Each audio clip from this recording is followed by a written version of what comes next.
സാധനം അങ്ങനെയുണ്ട്, പൊളിയല്ലേ. പക്ഷെ നമ്മുടെ ഈ ഒരു വീഡിയോയുടെ കമന്റ് ബോക്സിൽ കുറച്ച് താമര കണ്ണന്മാര് കുരു പൊട്ടിയിട്ട് 100% ലിറ്റററി സാർ, അയ്യോ പൊല്യൂഷൻ എന്നൊക്കെ പറഞ്ഞുകൊണ്ട് കുറച്ച് കൊണ ഇറക്കിയിട്ടുണ്ട്.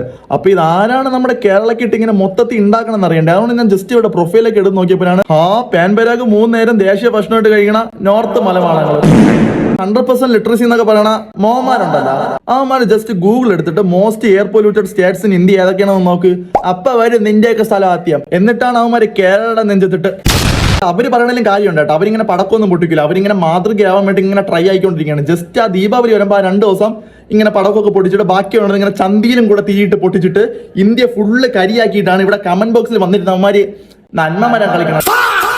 ഇവന്മാർക്കൊരു ദീപാവലി വരുമ്പോൾ ഫുള്ള് അടിച്ചു വാരി കത്തിച്ച് അവിടെ ഫുള്ള് കരിച്ചു വെക്കാം. നല്ല നല്ല കടലിലും കായലിലും കുളത്തിലെല്ലാം ചെന്ന് അവന്മാർക്ക് വിസർജിക്കാം. പിന്നെ നല്ല നല്ല പുഴകളും എല്ലാം ഇവന്മാർക്ക് കുറച്ച് പ്ലാസ്റ്റിക്കും കുറച്ച് ചപ്പ് ചവറും അവന്മാരുടെ എല്ലാം കൊണ്ടിട്ട് അതിനെ മലിനമാക്കാം. പക്ഷെ നമ്മൾ കുറച്ച് പടക്കം പൊട്ടിക്കുന്ന കണ്ടപ്പോൾ മക്കളുടെ കുരു പൊട്ടി.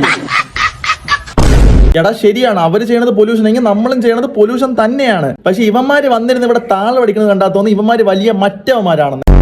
സ്വന്തം സാമാനം നന്നാക്കിയിട്ട് ഇങ്ങ് കേരളം നെഞ്ചത്തിട്ട് ഉണ്ടാക്കിയാൽ മതി കേട്ടാ. നിന്റെയൊക്കെ സ്ഥലത്ത് വന്നിട്ട് ഒരു ദിവസമെങ്കിലും അപ്പി ചവിട്ടാതെ തിരിച്ചു വന്ന ഒരാളെങ്കിലും ഉണ്ടെങ്കിൽ ലൈഫ് ടൈം സെറ്റിൽമെന്റ്.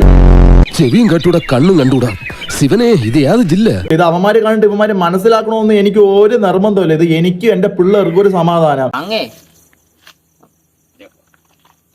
ऐसे बहुत सावधानी से खाया जाता है।